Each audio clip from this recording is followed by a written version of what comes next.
So you want to learn how to be a more successful co-angler? I'm here to show you how and get you cashing more checks. My first and probably biggest tip is to just try to get a limit. Don't be going for the bigger bites right away.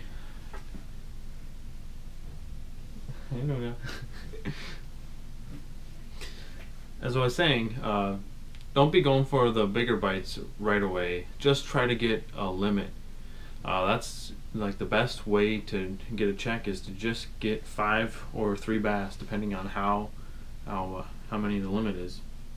I'm not saying you shouldn't throw big topwaters or glide baits or whatever the big bait, your favorite big bait is. If you're on a big bait bite, then just be throwing that. If you think you can get a limit or even 3-4 fish, that'll probably do it if you get 3 good bites on a glide bait. But if you don't think you can get the 3 bites throughout the day, then just stick with just trying to get a limit with more of a finesse technique or whatever your favorite way to catch a limit is. Quantity can be better than quality, so that's my first step into cashing more checks. So that brings me to my second tip, and that is to focus on your strengths. For me, I'm really good at throwing a shaky head and a drop shot and then like a Carolina rig and stuff like that, just slower bottom baits. So that's like literally all that I use for the most part, except for just trying to throw in a few little top waters and stuff like that. So by fishing your strengths, not only are you fishing a confidence bait, you'll be able to fish more thoroughly, probably end up getting more bites. If the dock talk says that they're on a red lipless, don't be afraid to throw your favorite bait instead. It doesn't hurt to be throwing something different, and them fish, I've probably seen enough red lipless crankbaits in the spring, so I like to throw in something a little bit different. So now that you're fishing for bites and fishing your strengths, the next tip that I have is to do something that's a little different from what your boater is doing. So make sure to pay a lot of attention to what he's throwing and how he's throwing it. And especially if you're going down a shoreline, make sure that you're checking out where he's casting so you can cast in a little different places just to put your bait in front of a little bit more fish. Doing little things like that can really increase your odds of not only getting bit, but beating your boater and catching a check, which is the ultimate goal. So it doesn't have to be like polar opposite. If your boater's throwing a reaction bait, you don't have to be throwing a finesse bait. It can be just little different subtleties. If you guys are going down a bank or whatever and he's flipping 3/4 ounce, I always like to go a little bit lighter to like a 3/8 or whatever you're wanting to. So doing so, you'll give your bait a little bit different of a fall rate, and I can get more bites. So my number 4 tip is to really try to have a good attitude. Sometimes you can kind of feel like you're getting backboated, but in reality, most of the fisheries that these tournaments are held at, there's fish everywhere in the lake or the river system. So even if your boater is going down Rip Rap Bank, still a really great opportunity to just drag a Carolina rig or something similar behind the back of the boat, because your boater is probably missing fish out a little bit deeper. So that gives you an opportunity to catch some fish doing that. About the only time that you can really get backboated is if your boater is fishing bedfish for an extended period of time and you're just pretty much casting in a circle around the boat except for where the bedfish is. Then that can probably get a little bit bored casting the same stuff. But still, it's important to have a positive attitude, because I mean the fish are going to be moving through and you're probably not going to have a great day, but you can still salvage a day and catch a fish or two.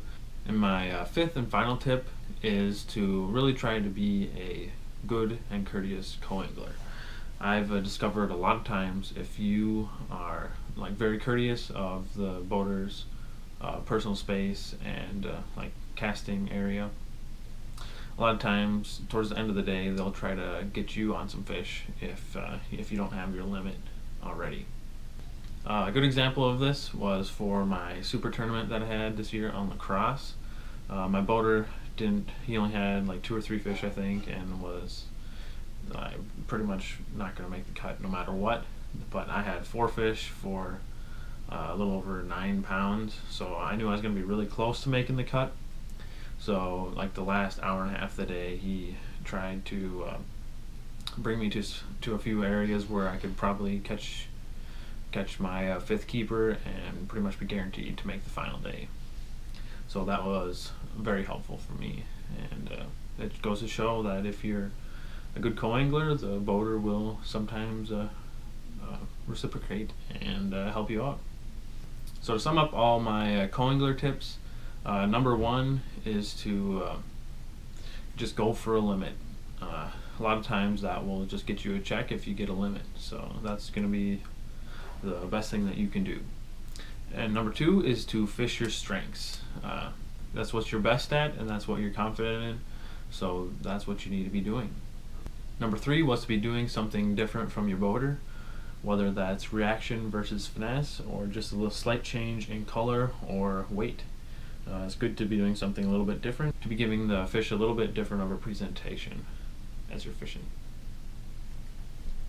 And number four was to always have a good attitude, because if you think you're getting backboarded all day when you're really not, that can just make you just want to quit and just have the day over, and that never turns out very well for either you or the boater. So it's good to stay positive and always think that there's going to be fish where you are, because there probably is, unless if you fish the Ohio River, then probably not. And number five was to be a good and courteous co-angler to your boater, because a lot of times the boaters will repay you with that respect, and oftentimes they can help you get a fish or two at the end of the day that might help you get a check. So that's it. I hope all these tips can help you be a more successful co-angler. I cashed 3 checks this year out of the 6 tournaments, so I was pretty proud, with 2 top 10s and then 19th place finish at the regional. So I used all these tips to really help me out be successful this year. So I hope you all can use these tips in the future, and can help you get some more money. Thank you for watching, and we'll see you in the next video.